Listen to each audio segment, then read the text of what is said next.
আল্লাহ বললেন, আদম কয়েকটা কালিমা শিখিয়ে দেব, এই কালিমাগুলো পড়ে আমার কাছে দোয়া করো, আমি কবুল করে নিব। আল্লাহু আকবার।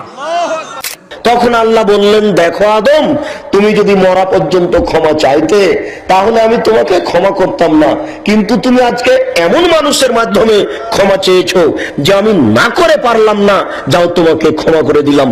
এটা একবারে ডাহা মিথ্যা কথা। আল্লাহ ক্ষমা না করে পৃথিবী পাঠাইয়া দিছে, 300 বছর কাঁদছে, তারপরে ক্ষমা পাইছে। এই সবগুলো বানোয়ার কথাবার্তা। নাউজুবিল্লাহ। অথচ আরশে আজিমে আমার আল্লাহ আমার নবীর নাম এইভাবেই লিখে রেখেছেন, আমার নবীর নাম এইভাবে লিখে রেখেছেন। আর এটাকে এনকার করে এক ধরনের অস্বীকার করলেন, অমান্য করলেন। আমি চিন্তা করলাম, ওনারা আলেম হয়েছে বটে, বহু কিতাবও পড়েছে বটে, বহু সম্মানের অধিকারীও বটে, কিন্তু আল্লাহ রসুলের সম্মান বোঝার মতো জ্ঞান তাদের নসিবে জুটল না।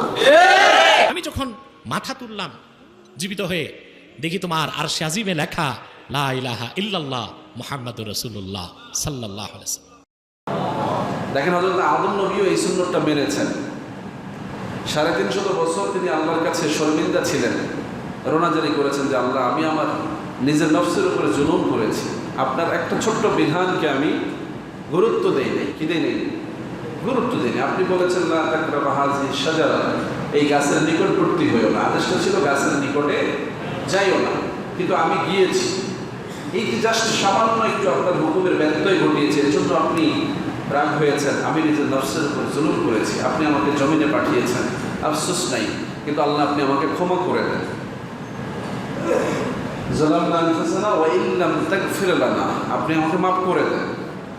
যদি না করেন লানাকুনান্না মিনাল খাসিরিন, তাহলে আমি ক্ষতিগ্রস্তদের দলে চলে যাব। নবী আদম বলছেন, আমাকে যদি আপনি এই বিষয়টা থেকে রেহাই না দেন তাহলে আমি ক্ষতিগ্রস্ত হব। একজন নবীও এই চিন্তা করছেন যে তিনি আল্লাহর কাছ থেকে যদি ক্ষমা না পান তাহলে ক্ষতিগ্রস্ত হবেন। কিন্তু 350 বছর তিনি এই একই আর্জি দিলেন। আল্লাহ অপেক্ষা করলেন, একটা মোক্ষম বিষয়ের অপেক্ষায় ছিলেন যে আদম কখন সেটা বলবে, তখন আমি তাকে রিলিজ দিব। সুবহানাল্লাহ।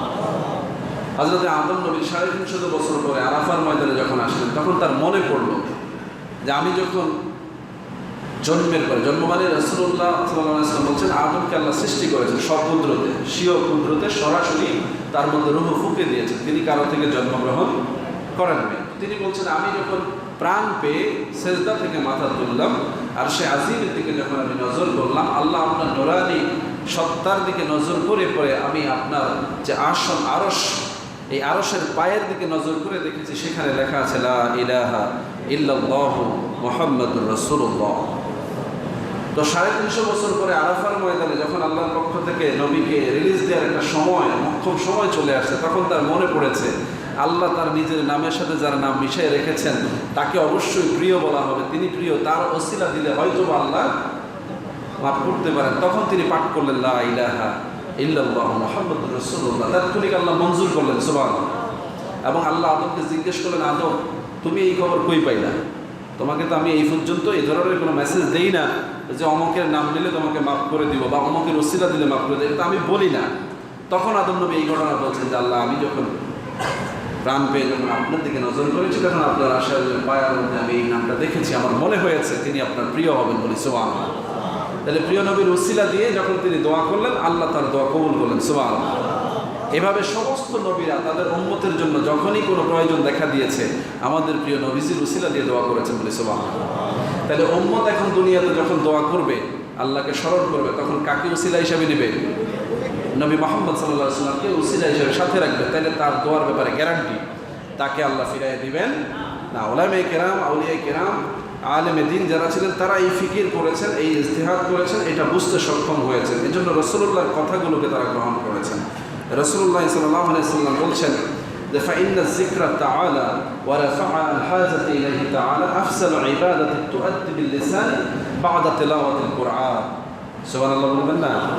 রাসূলুল্লাহ বলছেন, কোরআন তেলাওয়াতের পর সর্বশ্রেষ্ঠ ইবাদত, কোরআন তেলাওয়াতের পরে সর্বশ্রেষ্ঠ ইবাদত হচ্ছে আল্লাহ পাকের কাছে আল্লাহর জিকির করা, আল্লাহকে স্মরণ করা। কি করা? আল্লাহকে স্মরণ করা এবং তার কাছে নিজের অভাব, অভিযোগ এগুলো দূর করার জন্য দোয়া করা। সুবহানাল্লাহ। নিজের ইবাদতগুলো কি? কোরআন তেলাওয়াত একটা গুরুত্বপূর্ণ ইবাদত। নামাজের মধ্যে আমরা কোরআন তেলাওয়াত করি, যে কোনো ইবাদতের মধ্যে তেলাওয়াত আছে না নাই? তেলাওয়াতবিহীন কোনো ইবাদত নাই। আপনি রোজা রাখবেন, তেলাওয়াত আছে। হজ করবেন, তেলাওয়াত আছে। আপনি নামাজ পড়বেন, তেলাওয়াত আছে। যে কোনো ইবাদত আল্লাহর পক্ষ থেকে কোরআন তেলাওয়াতের দ্বারাই সম্পূর্ণ হয়। সুবহানাল্লাহ বলবেন না? রাসূলুল্লাহ বলছেন এই তেলাওয়াতের পরে তুমি তোমার নিজের প্রয়োজনের কথাগুলো আল্লাহর কাছে তুলে ধরবে। সুবহানাল্লাহ। আমরা যে দোয়াকে নিয়ে বাড়াবাড়ি করি, ছাড়াছাড়ি করি, রাসূলুল্লাহ শিক্ষা দিয়েছেন যে ইবাদত করার পরে তোমার উপর একটা দায়িত্ব হয়ে যায় যে তুমি তোমার নিজের প্রয়োজনের কথা, তোমার যত আকাঙ্ক্ষা আছে এগুলো তুমি পেশ করবে। যেভাবে আদম নবীর আকাঙ্ক্ষা তিনি পেশ করেছেন, সমস্ত নবীরা তাদের প্রয়োজনগুলো পেশ করেছেন, নবীর উম্মতেরা তাদের প্রয়োজনগুলো পেশ করেছেন, আমার উম্মতেরাও যেন আল্লাহর কাছে ইবাদতের পরে তাদের কথাগুলো ব্যক্ত করে। কি করবে তারা? এই কথাগুলো ব্যক্ত করবে কিসের মাধ্যমে? তাদের নিজেদের কথার দ্বারা, নিজেদের কথার দ্বারা। আমরা যে কথাগুলো আল্লাহর উদ্দেশ্যে বলি এগুলো কি? দোয়া। এগুলো কি? দোয়া। দোয়া মানে হলো চাওয়া, দাওয়াত দেওয়া, আহ্বান করা, ডাকা। তার মানে আমি আল্লাহকে ডেকে ডেকে বলতেছি, আল্লাহ আমার এটা লাগবে, এটা লাগবে, এটা প্রয়োজন, আমার এই বিপদ, এই মুসিবত। এই কথাগুলো আরবিতে বলা, এটাকে আপনারা দোয়া বলেন, তাই না? আরবি ভাষায় সুন্দর করে রাসূলুল্লাহ বলেছেন।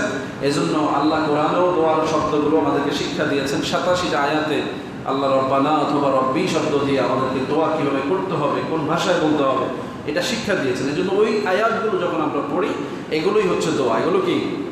দোয়া। এই দোয়াগুলোর মধ্যে আমাদের প্রয়োজনের কথা আছে, আমাদের বিভিন্ন আকাঙ্ক্ষার কথা আছে, আমাদের বিভিন্ন প্রয়োজনগুলো আল্লাহ এই দোয়ার মাধ্যমে পেশ করতে বলেছেন। এই জন্য রাসূলুল্লাহ বলছেন আদ-দুআ মুখুল ইবাদা, আদ-দুআ হুয়াল ইবাদা।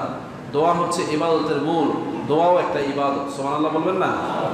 আপনি যে ইবাদত করে সন্তুষ্ট থাকবেন, রাসূলুল্লাহ তাইলে এই কথা বলতেন না। মানুষ মনে করে যে আমি তো ইবাদত করেছি, নামাজ পড়েছি, রোজা রেখেছি, হজ করেছি, যাকাত করেছি, আবার আল্লাহর কাছে চাইতে যাবো কেন? নাউযুবিল্লাহ।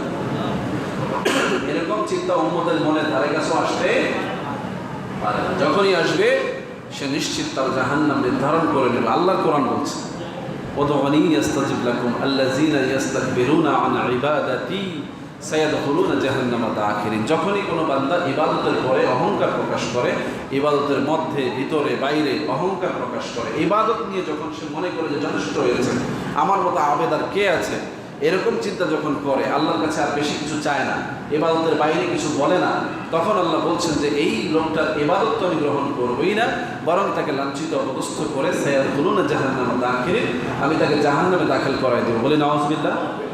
এজন্য ওই আয়াতের তাফসিরে আব্দুল্লাহ ইবনে আব্বাস, রাইসুল মুফাসসিরিন আব্দুল্লাহ ইবনে আব্বাস তিনি বলছেন ইবাদতের মধ্যে অহংকার নাই। এটা প্রমাণ হয় যখন বান্দা ইবাদত শেষ করে রাসূলুল্লাহর এই কথা অনুযায়ী নিজের কথাগুলো আল্লাহর কাছে বলতে থাকে, দোয়া করতে থাকে। বলি সুবহানাল্লাহ। রাসূলের আদেশ, কোরআনের তাফসীর, কোরআনের বিধান, এগুলো মিলেই জিন্দেগি করতে হবে। কি বলেন ঠিক কিনা? এককভাবে কোরআন দিয়ে যেমন রায় হবে না, এককভাবে হাদিস দিয়েও রায় হবে না। কারণ রাসূলুল্লাহ বলছেন তারাকতু ফিক